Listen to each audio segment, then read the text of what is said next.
Good morning, one and all. How the devil are you doing this fine day? Hope you're well on this Bank Holiday Monday. Bank holiday, and we're still here. Should probably get a life, shouldn't we? Dan Cullen is here. I can tell you Dan was here just before we started. There we are. Jim Turner is here. There's Dan telling me to get moving. I think I probably should. There's our friend Craic from CSW Groundworks. Good morning. And all the way from Tenerife. There you are. Good morning, Mark. Good morning, gang, from a sunny Tenerife.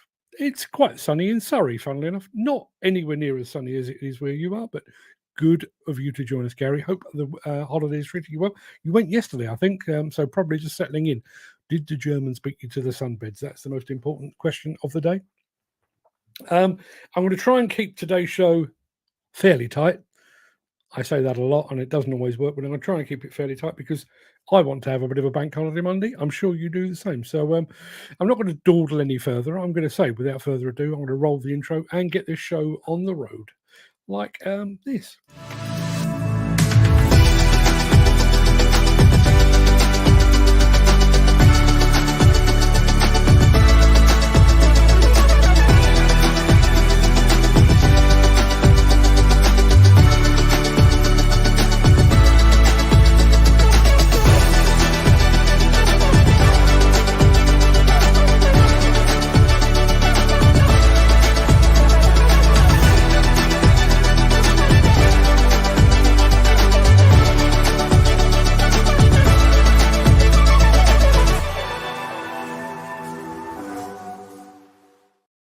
So here's a thing. You know, we've just spoken to Gary Muirhead, who is enjoying the sunshine in Tenerife. What is that, 3-4 hours away? Very sunny. I'm sure it's very warm. However, he's been trumped. A guy called Paresh9561 over on Instagram has said, "Hi, I'm Paresh from India, all the way from India." Paresh, good morning. Thank you very much indeed for joining us. And please tell your fellow countrymen, thank you for the food. We love Indian food in these parts of the world. Chris Ford has just joined us. Good morning to you, Chris. And top of the morning to you.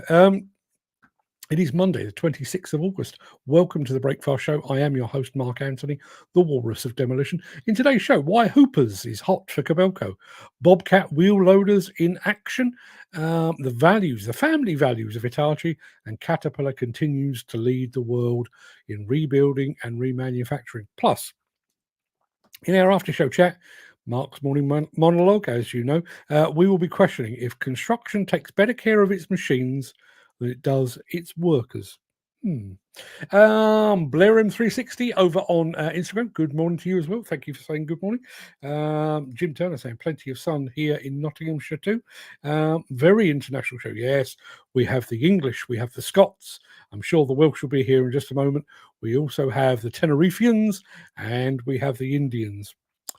What are people from Tenerife called? I don't know. And Tristan Mays has just joined us from Crane Hub as well.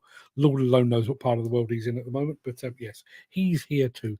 So, yes, going to get to the monologue a bit later on, but I do need to show you today's mystery machine, which will be right back after this.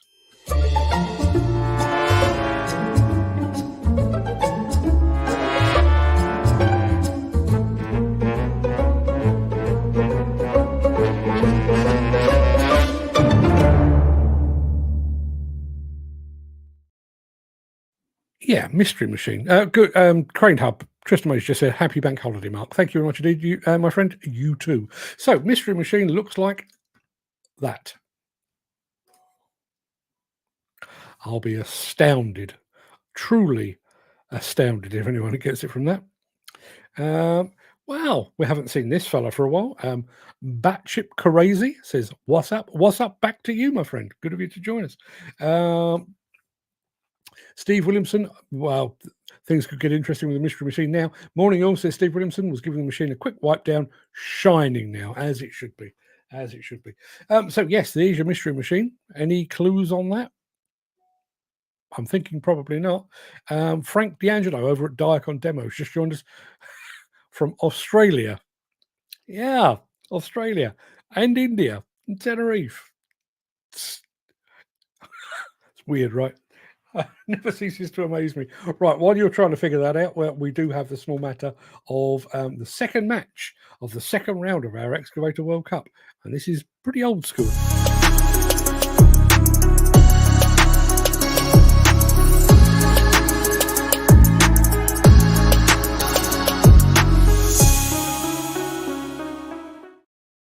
Right, I'll get to the Excavator World Cup in just a moment, but I can tell you we've had some guesses on our mystery machine, which looks like that. Chris Ford reckons it could be a Bobcat E65. It's not, but there's a bit of Bobcat coming up a bit later in the show. Gary Muirhead reckons it could be a Volvo ECR25 electric. It's not. Dan Cullen is going for the 1.5-ton Hitachi. It's not one of those either. Steve Williamson is going for the, when I can get it to play, for the Kubota KX019-4. That close, my friend. You're very, very close indeed. Dan Cullen's going for the Kubota K008-3. It's none of that. It's not that. I can tell you, Steve is definitely the closest. Let me show you a bit more before we get to the Excavator World Cup. That doesn't help you at all, does it? But yeah, Steve is very, very close. So, Excavator World Cup looks like this today. It is Priestman from back in the day against O&K from back in the day. Lots of back in the days today. So yes, see what you can come up with on that. Craic has just come up with a KX09. Where is he? There. Oh, stay on the screen. There you are. He reckons it could be a Kubota KX019. It is not. In actual fact, game over. Game over. Morning, Mark Whiting. Just joined us. I can tell you it is game over for the mystery machine. With just two pictures, Steve Williamson has gone for the KX015-4, which is precisely what it is.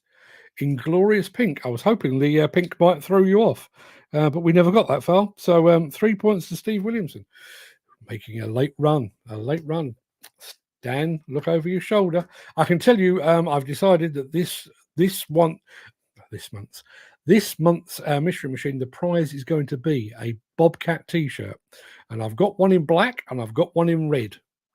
It's entirely up to you. Whoever wins, you've got a choice, black or red. So Steve, Dan, if you win, the choice will be yours, black or red.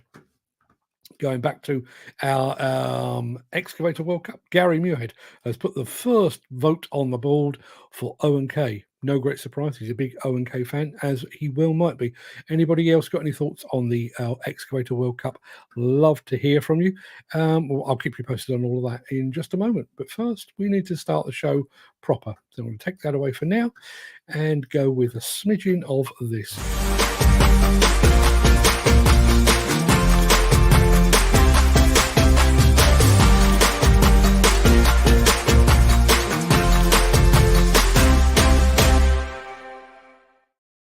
First up today, we're heading for Kent, the Garden of England, and we're going to find out why a certain customer likes Kobelco as much as they do.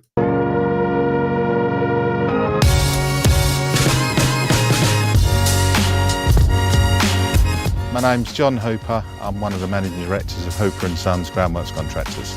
We're based just outside Gravesend in Kent. We specialise in the complete turnkey groundworks package. Today we're just processing some material ready for crushing that we then reuse on our projects. The specification of the machine is the double boom firstly and the dozer blade. We opted for the additional counterweight to allow for the extra weight of the rotor tilt. We've got the new LED light package on there, boxing ring, typical Kobelco excavator, very smooth, very powerful when needed. It does everything it says on the tin and great lifting capacity. The new cabs are brilliant, especially for someone who's a bit larger like myself.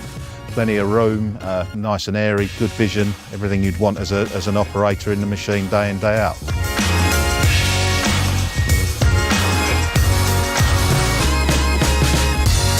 We chose this specific setup because we're a smaller groundworks contractor and a lot of our sites are small and tight, and we still need lifting capacity and digging capacity, and this machine enables us to do that.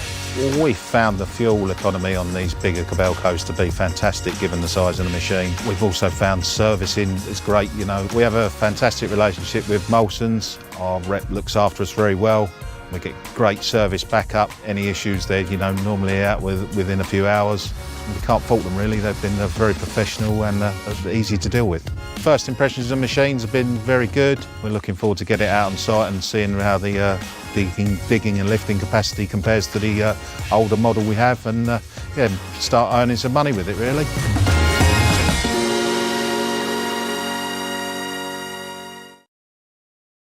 Going to say a very quick, well, I've already said good morning to him, but Frank over at Dark on Demo, all the way down under, has just said hello from a West Aussie winter. I bet it's still warmer there than it is here. And Tristan Mays has just said, we can tell you what the mystery machine is not: a crane. Mark, when are you going to admit you are a massive crane geek? Tristan, it's never going to happen, in much the same way as you will never see me dressed as a member of the village people. I'll leave it at that. Lots of votes coming in, and all of them for O&K so far. Poor old Brisbane hasn't had a look in at all. Jim Turner has said, hoping to have my soil dug out and stacked before the rain comes. Good stuff.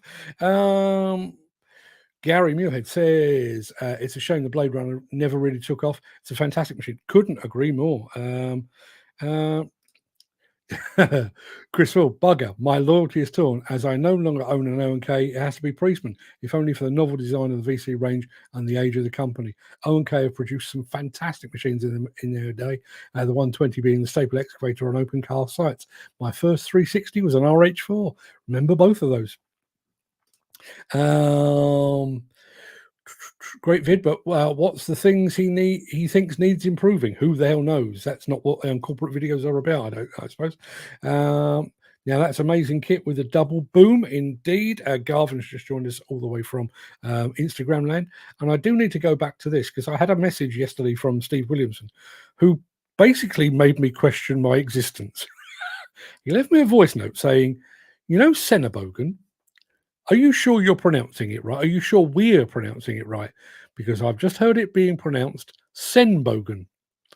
Now, I've been talking about Senebogen for best part of 35 years, and I've always said Senebogen. But he made me question my sanity. Couldn't find anybody actually saying it, but he's been back and he has checked, and he can confirm that, yes, it is Senebogen, not Senbogen. Really made me wonder. YouTube is full of examples of me saying Senebogen. If it turned out it was Senbogen, I look like a bit of a pillock.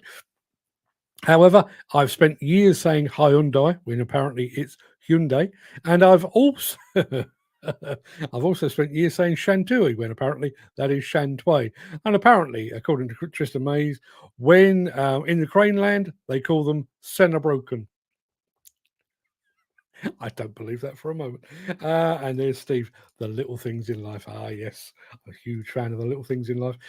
We do have, a bit of a runaway winner at the moment. It is going to be O&K unless there's an influx of votes for the Mighty Priestman. But I'm going to crack on and we'll be back after this. If you are enjoying this episode, please consider supporting the show. You can leave us a tip at buymeacoffee.com/demolition news.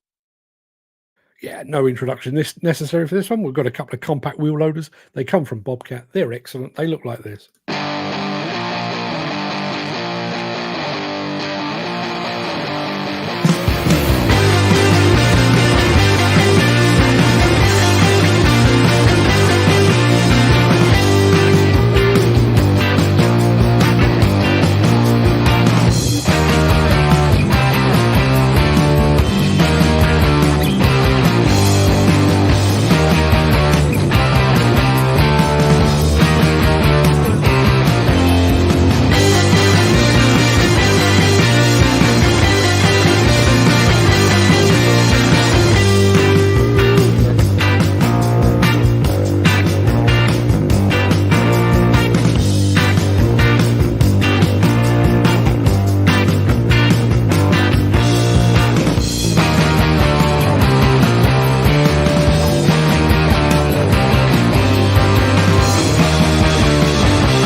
Yeah, we've had another vote for O&K from Chris Ford. Says, bit like Brazil versus Scotland. No contest.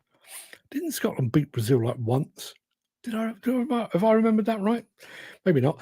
Steve says, love these little things. Be so much better on some sites instead of loads of huge forklifts. Be good for the not so high lifts. I totally agree. Gary Muirhead says, a good bit of thought put into that small wheel loader. That's kind of what Bobcat do. Steve Williamson has just reminded me Vegas is getting closer, Mark. Same with my holiday. 3 weeks to go. Yeah, it is. I must admit, I am getting very, very excited about it.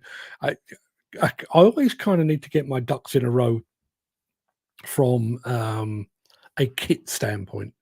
And anybody that was watching the WhatsApp group over the weekend, you'll know that I've got some new mobile microphones. Just make life so much better. Looking forward to using them. Well, I'm going to start using them before Vegas, but they just will make so much more sense in that kind of setting. And I'm also looking at another bit of tech as well, which I'd love to have. Just trying to convince myself to spend the money, basically. But I'll keep you posted on that. You'll be seeing the fruits of it should it happen. Again, O&K still running away with things. So while that's going on, I'm going to play this because we'll be back with Hitachi's Family Values.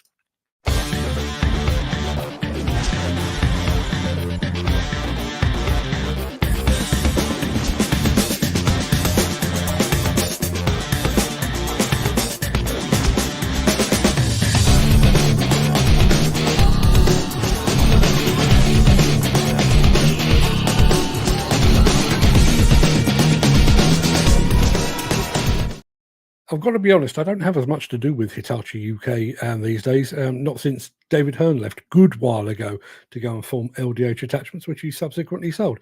But David Hearn, one of my favourite people in the industry, was always a joy to deal with. By the sound of it, Hitachi themselves, pretty much the same.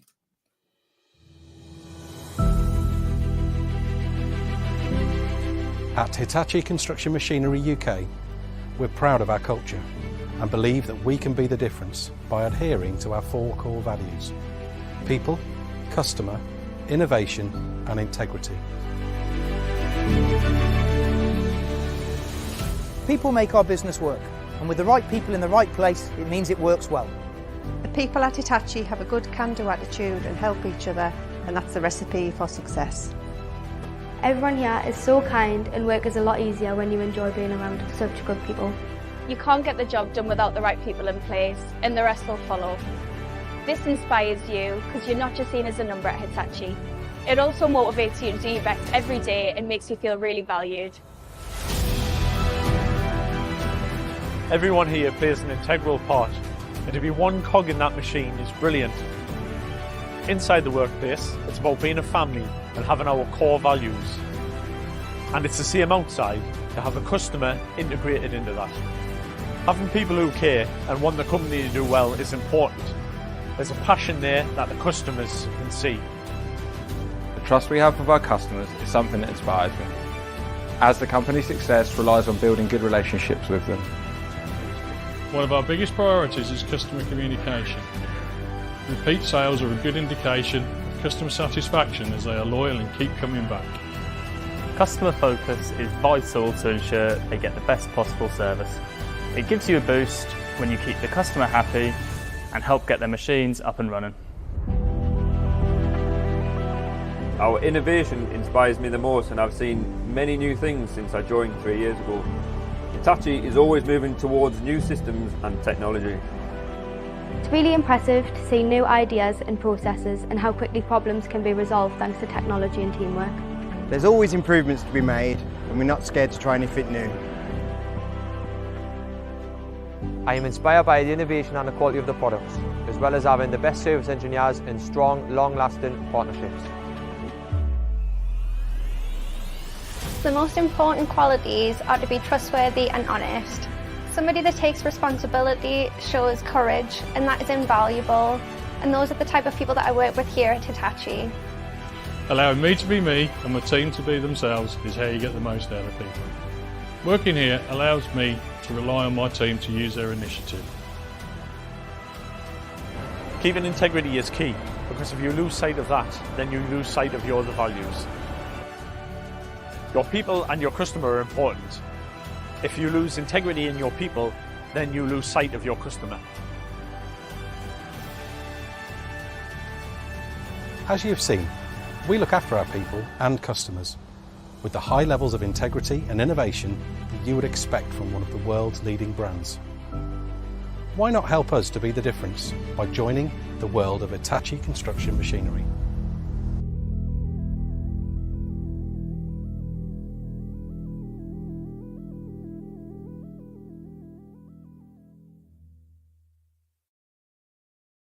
Some wildly differing opinion on all things Hitachi here. I'm going to go to Steve Williamson, who says, first off, do love Hitachi, so do I. Lovely smooth machines, he says, and he's hoping that his new ride for Bauma next year will be the 155 from Hitachi.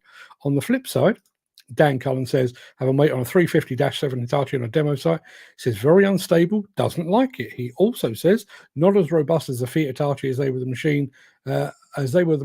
Dash 6 was disaster, never liked them, very underpowered, and from what I hear, same on the Dash 7s. He also says, Doosan Develon runs rings around them. I'm not an expert, but if anybody would like to comment on that, I'd love to hear from you. Jim Taylor says, nice fella, Hayden. Came straight out to me when I put in a concern on LinkedIn with a new seat layout. Brilliant backup from Hitachi. Good machines too. That's more my experience from Hitachi, I have to say. What is Chris Full saying? Only have had an Hitachi loading shovel, yet to try a 360. Give it a go, is what I would say. Now, Gary Muirhead has said, travelling from the airport to the hotel yesterday, saw a fantastic Hitachi 350 with a breaker sitting next to the road. Just can't escape from it. I think I've got a problem. It's a universal problem, I'm afraid, Gary. I got off a cruise ship in Gibraltar. I don't know, 5-6 years ago. Just literally walked off the boat, and there, literally at the port terminal, was let me think. It was a Liebherr, I think, a Liebherr demolition machine taking down a bit of old airport. My wife went shopping. I watched that for about half an hour. So it's universal, I'm afraid. Tristan Mays has just said, had many Hitachi cranes over the years, and they've always been a pleasure to operate. Yeah, as I say, that's kind of my feeling on Hitachi, but hey, I'm not out in the field. I'm sat up in a nice, cozy, warm office. Back with a bit of Caterpillar in a moment. Since the finance bill came into effect in April, the construction industry has seen a surge of fuel thefts. The rising cost of living has placed an additional risk of theft by employees and contractors, as well as opportunistic thieves. By using diesel dye and placing warnings of its use, you are sending a clear message that this is your fuel.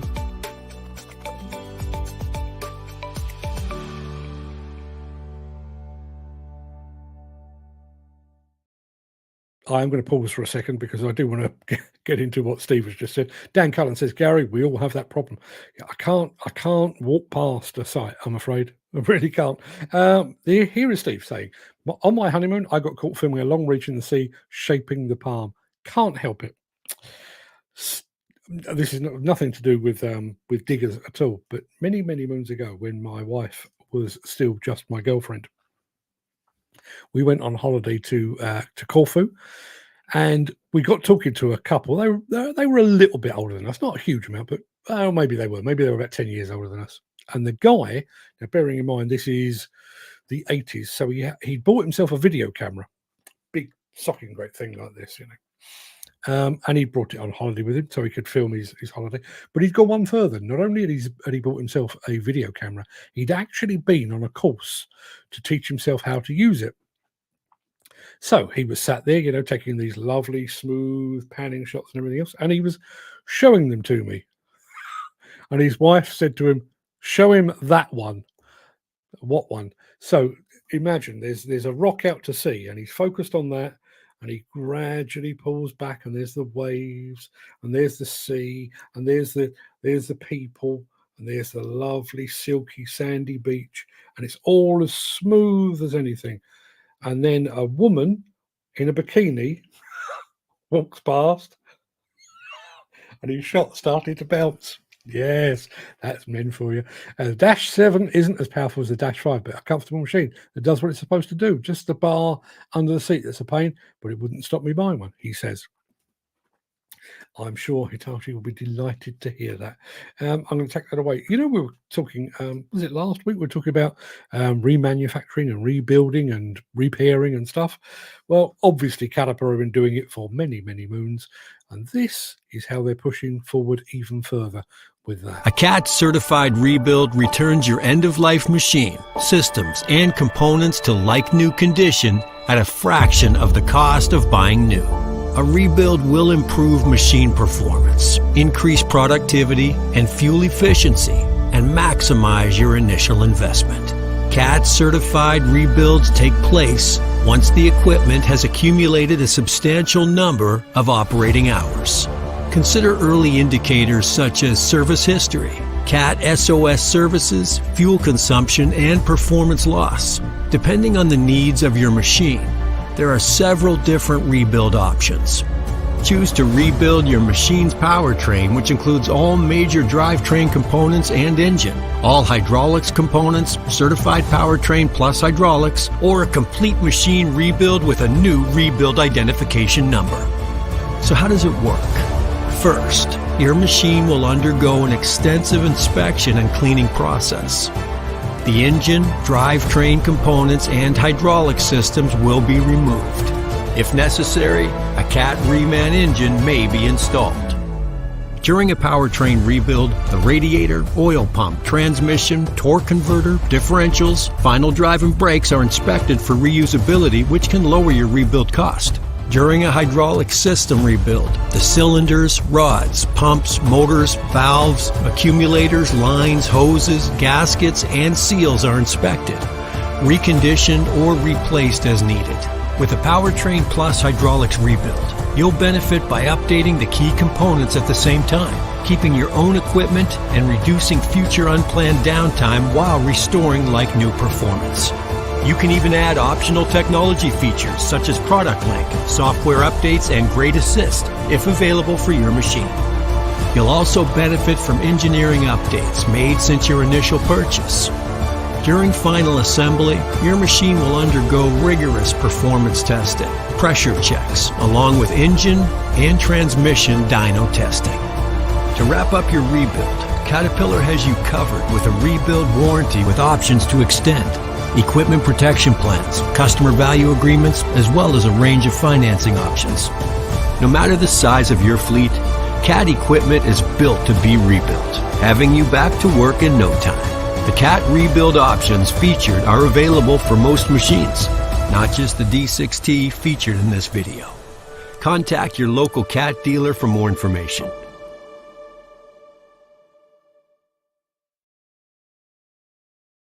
Absolutely fantastic. Dan Cullen says, now that is how you upgrade your older machine. This is an interesting point from Gary Muirhead, and I wonder if this could come at some point in the future. I wonder if they'll offer a reman option for diesel to electric conversion. Obviously, that electric conversion is a possibility. I don't know where Caterpillar stands on that, but it is a possibility. We've already seen Volvo able to do that. And we've also seen those fine folks at Moog as well. Be interesting. Going back to all things Hitachi, which seems to have unearthed some worms. Don't get me wrong, says Dan Cullen. Each their own personal preferences, but I never got on with Hyundai or Hitachi. Steve Williamson says, the Dash 7, if you buy one, you pay extra to open it up. They had to do the same at Bauma because it was just underpowered. They said it should have been done at the factory, but was selected or asked for. It's extra. A bit stupid. Why would you not want all of the power available?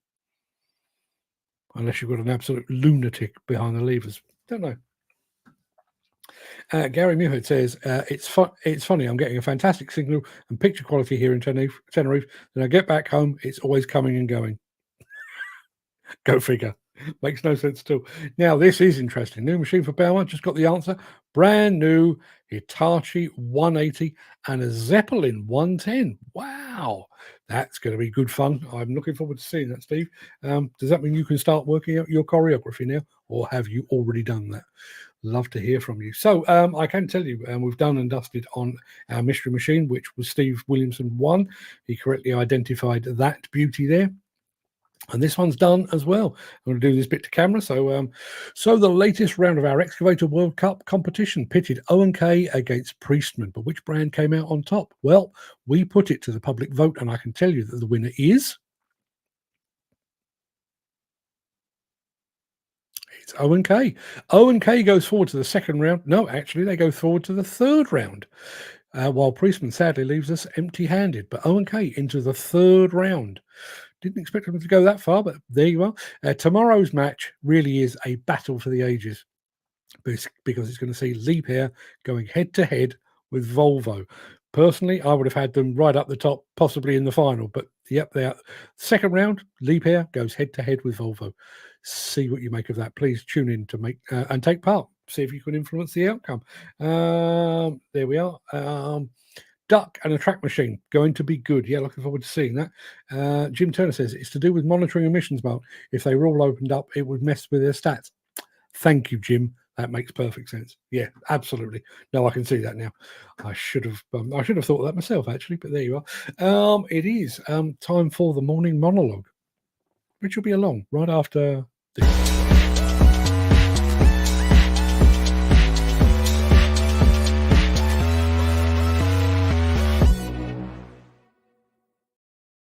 I'd like you to think about a modern piece of construction equipment. Let's take an excavator, for example.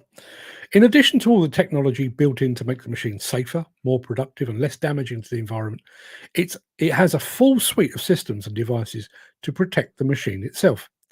There are preheaters to ensure that the fuel is just at the right temperature before the machine starts on a cold day. There are complex and highly efficient cooling systems to ensure that the machine doesn't get too hot, even in the blazing midday summer sun. There are depth restrictors to ensure the machine doesn't dig too deep, and height restrictors to ensure that it doesn't reach too high. There are safe load indicators to ensure that the machine doesn't strain itself by lifting too much. There are telematics and diagnostic systems running in the background to monitor the health and well-being of the machine. The fuel needed to keep the whole thing running is carefully selected and administered regularly. When the working day is done, the machine gets to take a break to recover. And every so often, the machine is given a thorough MOT to ensure that all is well. Now let's think about the man or woman sat in the machine. The chances are they were up and out of bed an hour or more before that machine was due to start the day, so they will be less rested. As it's an early start, they may have foregone their first intake of fuel to get on the road and beat the traffic. In the depths of winter, they will be freezing cold before they can get their machine started. At the height of summer, they will be hot and losing fluids at an alarming rate. There are no physical restrictions to what they do.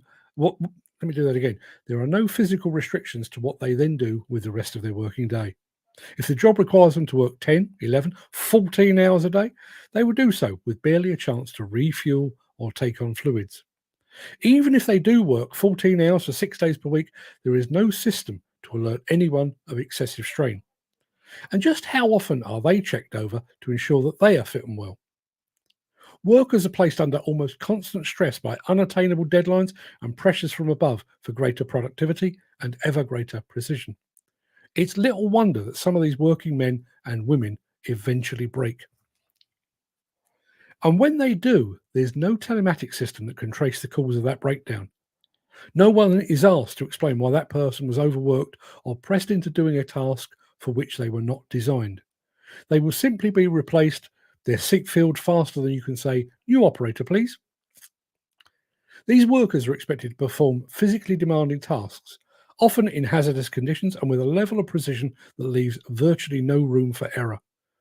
And while the work is tough, the pressures they face go far beyond the physical. Construction projects operate on tight deadlines with millions of pounds at stake. Any delay, any mistake can have costly consequences. So workers are under constant pressure to meet these deadlines, to push harder, to work faster. It's a relentless grind, day after day, week after week. And while the project may end, the next one is always waiting with its own set of demands. There's no respite, no time to catch your breath. Over time, this unyielding pressure begins to wear down even the strongest individuals. To draw a comparison, let's look at the very tools and machinery that these workers use every day. Consider a bulldozer or an excavator. a critical piece of equipment on any construction site. These machines are designed specifically to handle extreme tasks. They move tons of earth, break through concrete, and lift heavy materials. But even the most robust machine has its limits. If you push a piece of equipment too hard, if you run it day and night without proper maintenance, without allowing it time to cool down and be serviced, it will break.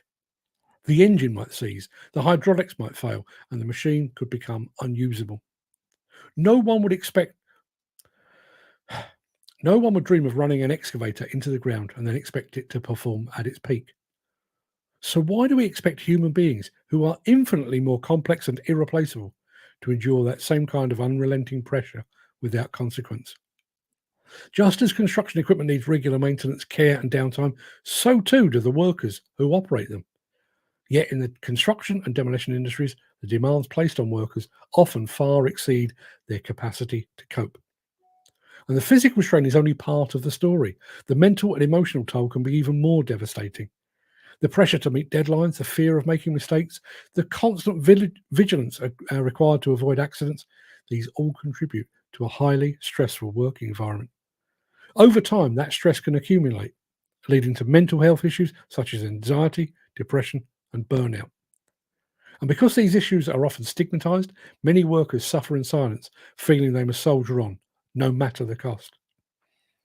Now let's draw another very quick example, this time with elite athletes, one in particular. Quarterback Tom Brady. He's widely regarded as one of the greatest American football players of all time. And Brady insists that his success was not just due to his physical abilities or his skills on the field. A significant part of his longevity and success came from his emphasis on rest, recovery, and mental well-being. Brady followed a strict regime that included not just physical training, but also adequate sleep, nutrition, and mental conditioning. He understood that to perform at his best, he needed to take care of his mind and his body. He allowed himself time to rest, to recuperate, to rebuild after the strains of competition. Elite athletes like Brady have access to a team of professionals, coaches, nutritionists, psychologists, who help them maintain their physical and mental health. They understand that pushing the body to its limits without proper care and recovery will lead to injury, burnout, and ultimately a shortened career. All of which begs several questions. Why is it that in an industry as physically demanding as construction, the idea of rest and recuperation is often seen as a luxury rather than a necessity? Why do we push our workers to the brink, expecting them to perform without giving them the support they need to recover and stay healthy? Why do we take better care of our machines than we do of our men and women? And finally, isn't it about time that someone invented a safe load indicator or a safety valve for humans? There you are. That's my my morning monologue. What are you saying, people? I'm going to throw over to here.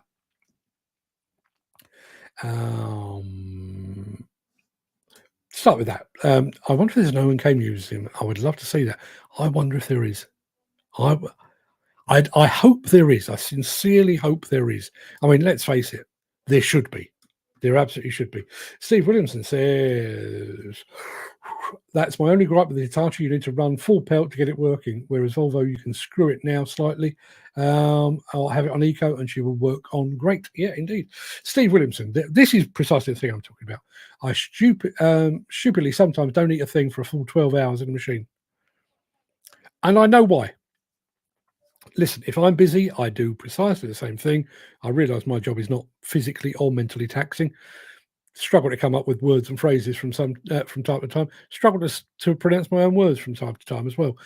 But mine's not physically demanding, but I can quite happily work through it. Sometimes I sit here and think, God, blimey, I'm hungry. And then I realise it's 4 o'clock in the afternoon and I've eaten nothing, which as a diabetic is a really bloody silly thing to do. Not sure the words excavator and damaging the environment sit together, as in practice that's what an excavator does. Fair comment. Paul Latham has just joined us. Morning, Paul. Just finished filling in a form. It's caused me more stress than driving a digger ever has. Even when it's all gone south, says Dan. That was Chris, rather. Sorry. Jim Turner, it's up to each individual person to look after themselves. That's what makes them family of four. Can't really lump that responsibility on an employer, well, not in an official capacity. The word no is just as easy to say as yes. So people need to learn when to agree, accept something, or say no, and to look after themselves. The problem with it, Jim, and you're absolutely right. I mean, there's not a single thing I can say contrary to that. The problem is, and this is where I found myself at my worst in that respect. When I was made deputy editor, the magazine, or the publishing company that I bought, that I paid, that I worked for, Christ, my brain's properly on bank holiday mode. I worked for Contract Journal, and while I was at Contract Journal, the publishing company went out and bought the magazine Plant Manager's Journal. They brought it in and they made me the deputy editor of it. Now, my editor at the time was a bit of a fly-by-night. He was here one day and not gone the next, and so on. So one way or another, I ended up treating that magazine as my baby. If it was likely to be running late, I took that on board, and I would, if that meant a 12-hour day. I mean, I pulled overnighters on a fairly regular basis just to make sure that my baby was delivered on time. And I think there is pressure within construction and demolition. Make sure you hit the deadlines. We've got to be out before piling, contractor, the concrete arriving, so all hands to the pump, whatever it might be. But I think also there is that feeling of I am responsible. The rest of the team might be dragging their heels and not keeping, but I can't allow myself to do that. And I think that's where it kind of creeps in while you're not paying attention. Then when you think you'll have a break, a lorry comes in, or you get pulled away to do something else. That's, funny enough, that was one of the analogies that I was kind of hinting at. You wouldn't use, I don't know, you're not supposed to use a general excavator as a crane. Okay, I know they can lift and hooks, and I know, but that's not what they're there for. So you're basically you're pushing the limits, and I wonder how much we've pushed the limits. I mean, Steve is a big advocate for technology. He's very good with it. It's made him a better operator. He would be the first to admit. However, he has taken on, by his adoption of that technology, he has taken on additional responsibility. He's also taken on additional tasks, because the system that he's using, while it's in his cab and he's using it to do his thing with it, that information is also being logged. It's going back up the pipe, possibly to his head office, possibly to a stakeholder, the client, whoever it might be. So you've got that additional responsibility. Did anybody ever actually say to Steve, we're giving you this extra responsibility? You okay with that? You okay mentally with that? You okay physically with that? You're already doing a 10-hour day. This might require you to do 11. Are you okay with that? My guess is probably not. Ivanko rather, 007 says, do I speak Russian? Sadly, I don't. I wish I did. But I don't, I'm afraid. Dan Cullen says, well, in what I see, you don't report any issues with machines. They go mad. If you take a day off sick, you're sacked or replaced. Yeah. My wife always has nice cooked food, and she looks after me. Work, it's just go, go, go. And you just don't think about being hungry anymore. But you should. And this is very, very, very sort of fresh in my mind at the moment, because I'm back on my blood sugar diet. As a diabetic, I need to watch what I eat. I need to eat regularly, and I need to eat certain things. But I'm doing that because I'm type 2 diabetic. But the same rules apply to everyone. You should be getting enough hydration. You should be getting enough of the right food, and even setting aside time, the availability of food. If you're working away, particularly if you're staying in digs, how easy is it to grab yourself a salad? It's quite hard. How easy is it to get your full complement of vegetables?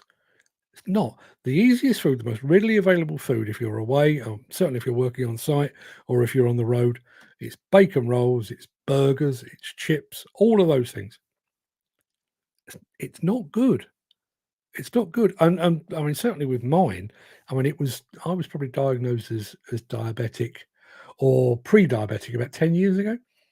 So, I'd been accumulating a problem in my own system for 49 years. And listen, too much to drink when I was younger, way too much chocolate throughout my own life. I had nobody to blame but myself. Certainly not an employer or anything like that, as Jim rightly says. But if you think about, the fact that you don't eat regularly, when you do, you tend to eat on the go, and even that thing, I know we always laugh at the French and the Spanish and the Italians in particular. They will quite happily take 2 hours, 3 hours for lunch. Yes, it's part of their culture. Yes, it's the hottest part of the day, and they're just chilled and everything else. But it's also taking time to digest your food. How many of you have eaten a sarnie behind the levers? I think Christopher mentioned this last week. Hands covered in diesel or oil or grease or whatever it might be. Sarnie in one hand, levers to your machine in the other. I bet it happens all the time. What do you take for lunch? I try to take half an hour. Sometimes I take an hour. Some people just don't get a lunch break. They just carry on through. They eat on the fly. Gary Muirhead says it's like that old question. If you ask someone, how are you? And if you ask the second time, you'll get a different answer. I think when it comes to this kind of thing, though, I don't think people want to ask. Because I think if you did ask, I mean, obviously we are more aware now than we ever have been of mental health issues in the industry. But what about those physical health issues? And genuinely, I mean, as I say, I've got a friend who is an occupational nurse. How many people among the audience? How many people among the audience's colleagues? Workmates, how many of them have got undiagnosed diabetes, liver disease, kidney disease, heart disease, lung disease, all of these things because nobody is asking. And even going back to that, if I felt a bit crook today, I don't. In actual fact, I'm 8 pounds down since I started the diet. I'm feeling like I'm firing on all cylinders, head's as clear as anything, doing okay. But if I felt a bit crook today, I would literally phone the doctor. I'll get myself down to the doctor today. If you're working 50, 100, 250 miles away from home, what are you doing? I'll tell you what you're doing. You're probably going to down a big handful of paracetamol and crack on. And that will get you in the end. Steve says, sites should shut down for half an hour. 1 o'clock, no excuses, everything stops, and we get a chance to eat and have a break. Yeah. I mean, even if it's literally a sandwich and a cup of tea, and then you get to go, right, let's go again. But that constant, and going back to using Steve as an example, you're working 12 hours a day. You're building up a problem. Yes, you will probably build up a resistance. And how many of you? I mean, Gary Muirhead is on holiday now. Gary, were you awake at your usual work time this morning, or did you get a lie-in? My guess is he probably woke up at the same time that he always does, because I know I do.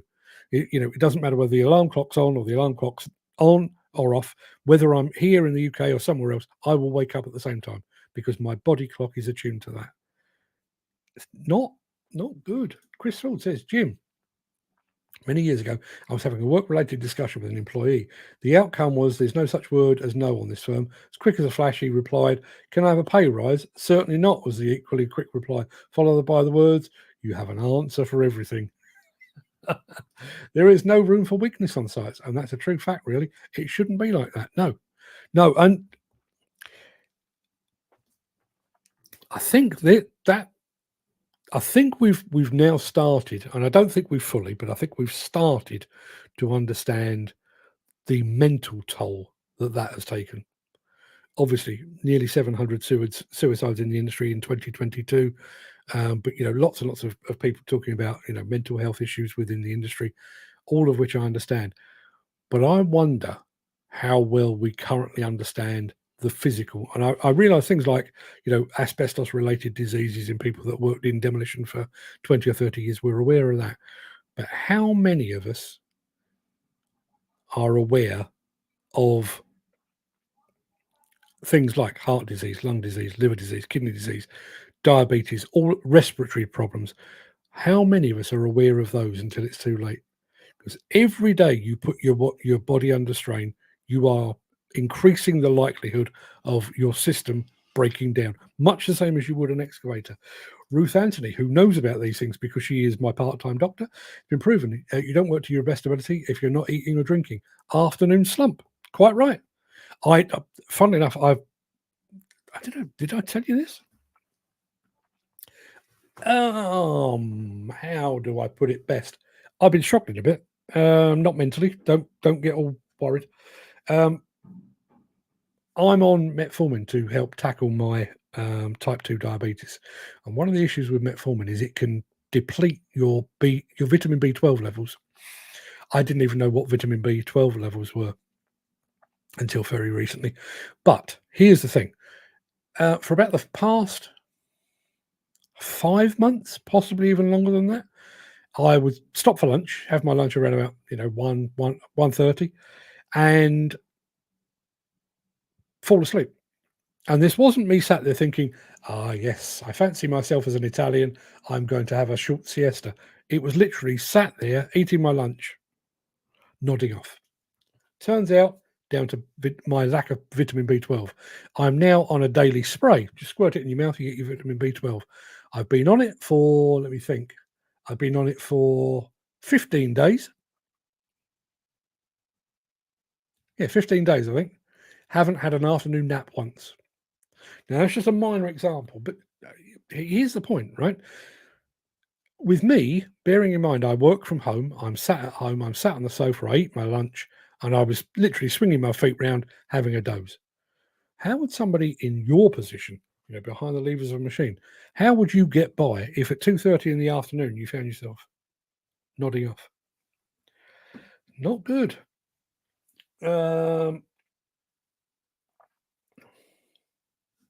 Jim Turner says, if the job is causing people pressure, then they're in the wrong job. Bit like train drivers striking for more because it's a stressful job. What a load of shite, says empathetic.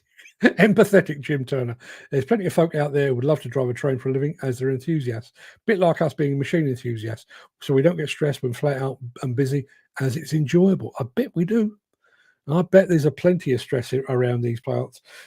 Chris Ford, I have the opposite problem. I like food. The diet is not going well.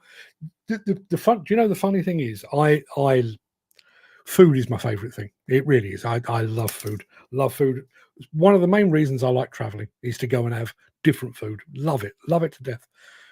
But I tell you what, and she's tuning in, so I'll say this very nicely. My other half has basically seen it as a mission to save me from the worst effects of diabetes. Some of the food I've eaten recently has been absolutely phenomenal. Really has. And none of it doing me any harm. Strip carbs out of my diet without batting an eyelid. Fantastic. Again, my job is very different to yours.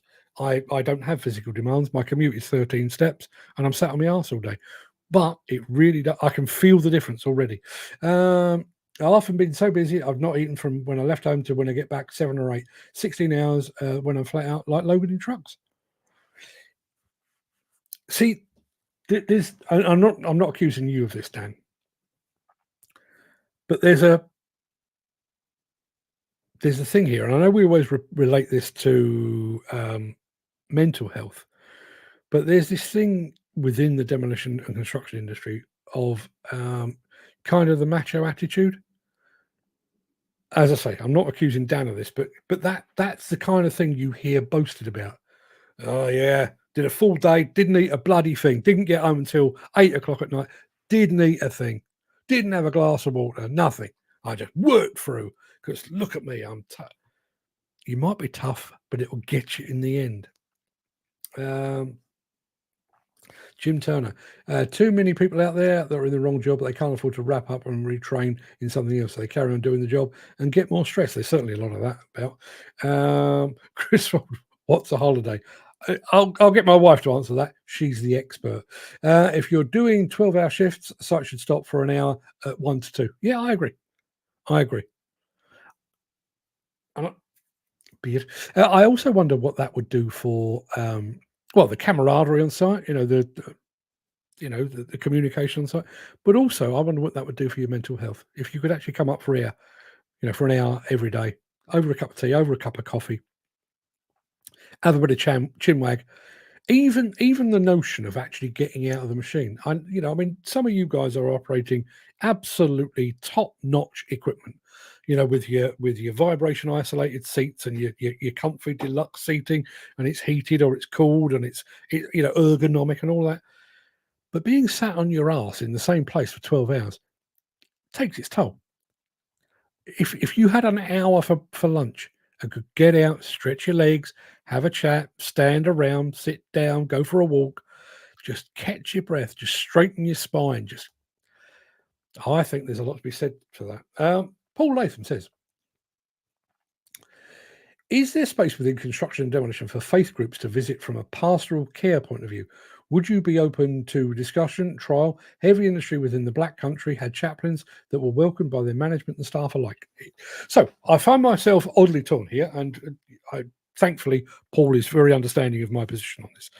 I am not anti-religion. I just don't have any. I am a man entirely without faith, which is what 59 years of supporting West Ham will do for a man. I am without faith. However, as he rightly says, in the Black Country, certainly around the whole of the Midlands, there is a Catholic priest guy called Father Dennis McGillicuddy, who was the chaplain of the National Federation of Demolition Contractors for quite some time, not any longer. But Father Dennis was kind of the go-to guy, not just for the workers on site, but for the people in the office. Long before we started talking about mental health and all of those, discussion groups and stuff, if somebody within the demolition industry was struggling with relationships, marriage, money, anything like that, Father Dennis got the call. Now, my personal view on religion is it's not for me, but if it's for you and it gets you through the day, then bloody good luck to you. Absolutely. I'm more than happy for it. And I wonder about that, because the one thing I will say about the church in all its varied forms is they're really, really good at listening. I do wonder if the mental health professionals that have basically set up camp within the demolition and construction industry, I wonder if there is still a belief within the site workers, whether there is a slight concern that if they put their hand up and say, I am struggling with some kind of mental health issue, that might be passed up the line. Whereas if you were talking to somebody, as Paul describes it there, pastoral care, I wonder if you might be a bit more open to, because they're completely independent, they're just good at the listening thing.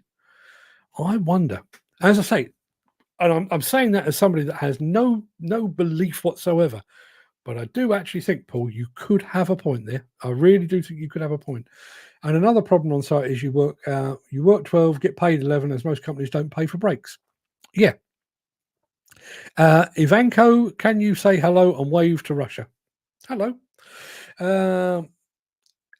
Gary Muirhead. Yep, body clock's a bitch, but everyone should at least take a holiday once a year. I remember Ken saying he's not had a holiday in a year. It's not good for you. No, it's not. It's not. And my trip to Las Vegas is going to be my first. No, it's not. I've been to Bergamo, but I'm seeing Vegas as a bit of a holiday. We're there for a week. I think I'm working 3 days, so 4 days. I will actually be able to just chill, just spend some time with my wife, spend some time with 2 of the kids that are coming with me. Just kick back, enjoy life a bit, and then I'll be ready to come back. Now, it's a weird thing because I don't have a boss, but I do feel oddly guilty when I take time off because this show doesn't happen without me. But if this show is to continue through to our 800th show, which is just 16 shows away, I need a break. And, that's just the way it is. Why should they pay you breaks? The QS can't book that in. Nothing wrong with that, so long as it's done in work time. When I go home, Ruth, I sit down When I get home about 7:30 and nearly fall asleep. No energy, can't be asked.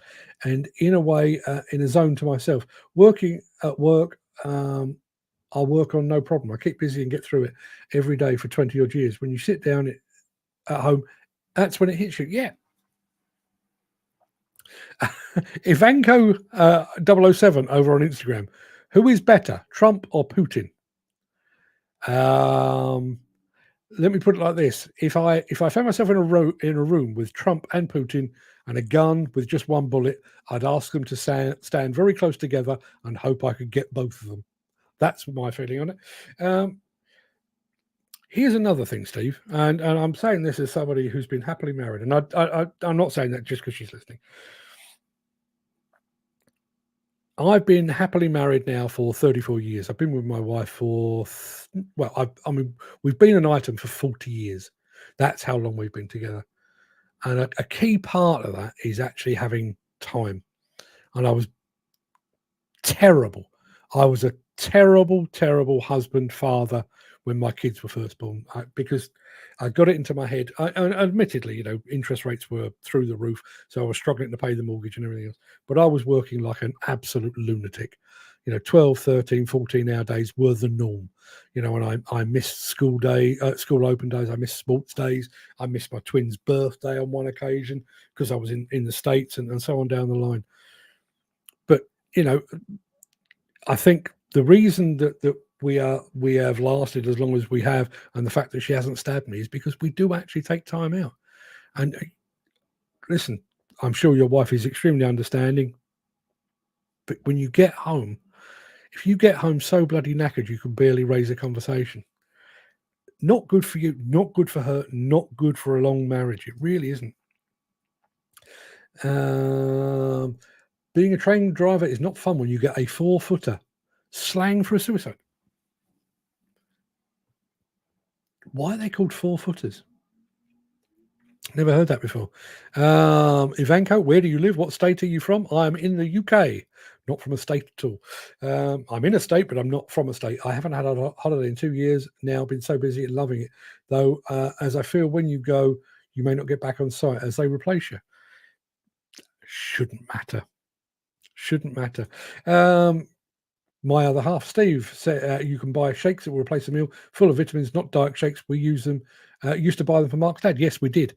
My dad was really struggling towards the end of his life to get sufficient calories on board. Funnily enough, wouldn't be surprised if my father-in-law ended up going the same way. But just something you could. Okay, I've had a bit of a boost. Dan says, I feel 2 30-minute breaks not adequate. 1 hour be more efficient.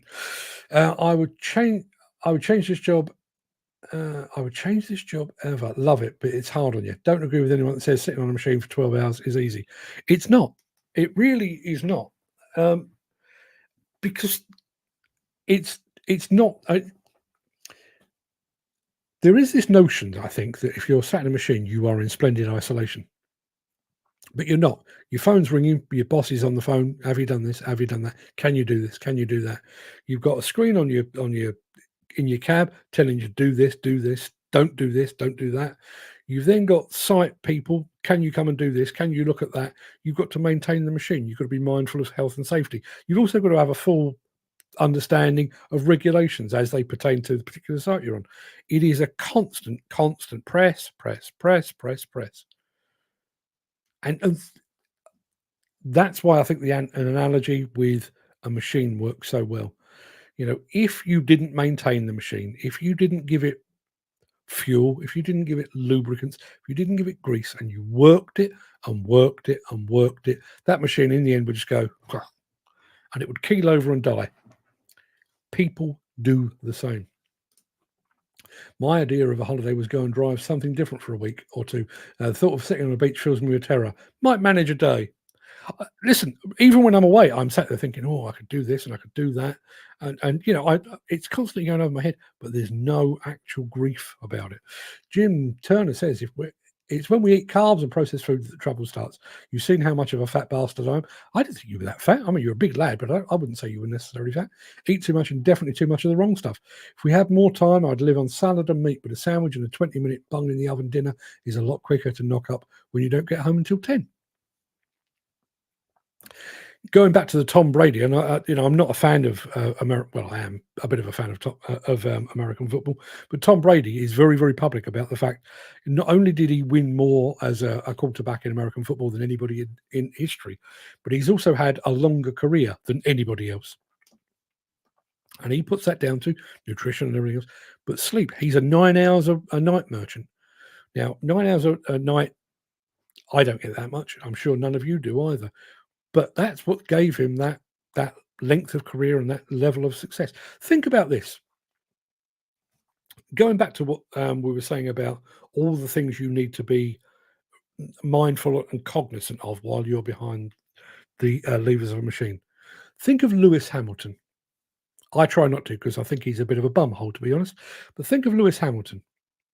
You know, he is an elite at what he does, but he's in a cockpit filled with buttons and dials, and he's got people talking in his ears. He's got to be absolutely operating at the very, very peak of his abilities.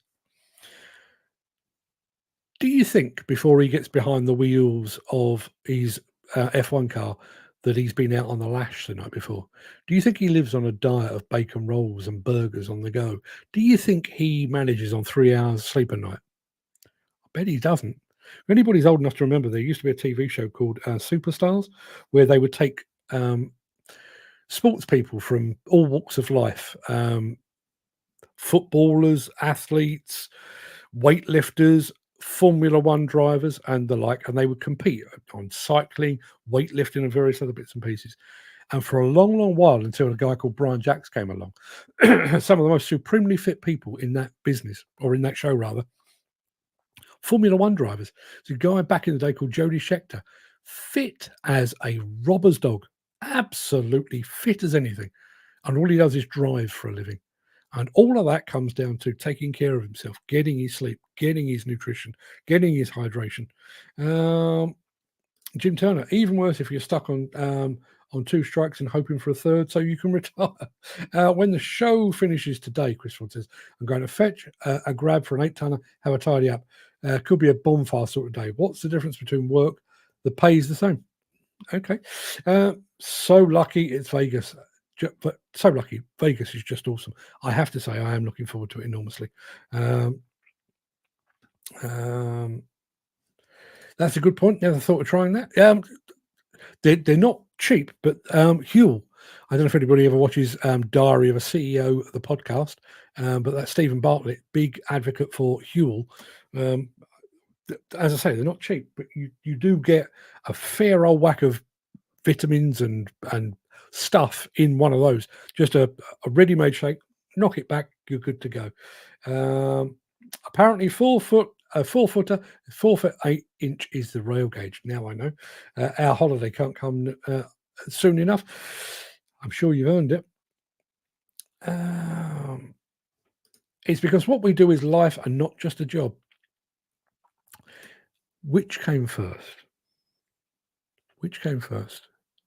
Now, I do think we have the benefit of all being very much machine and industry enthusiasts here. But do you ever stop and think maybe that enthusiasm is being exploited?